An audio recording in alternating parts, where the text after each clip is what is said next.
मोहम्मद सलीम शाहिद साहब ने यूके से हमें ये सवाल भिजवाया था। कौन सा सवाल उनका ये है,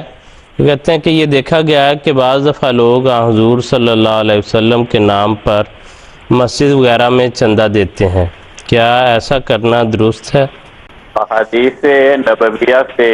बात का पता चलता है कि कोई इंसान किसी दूसरे इंसान को सवाब पहुंचाने की खातिर, खा वो दूसरा जिंदा हो या फौत हो गया हो, उसकी तरफ से माली कुर्बानी कर सकता है, राह खुदा सदका व खैरात कर सकता है, जिसके नतीजे में उसको सवाब मिलेगा। तो अगर कोई शख्स हजरत रसूल पाक सल्लल्लाहु अलैहि वसल्लम की रूह को सवाब पहुंचाने की खातिर किसी भी नेकी के काम में, मस्जिद की तामीर में या मस्जिद की मरम्मत वगैरह के लिए, मस्जिद के अखराजात की अदायगी के लिए चंदा देता है, तो वो जायज़ है।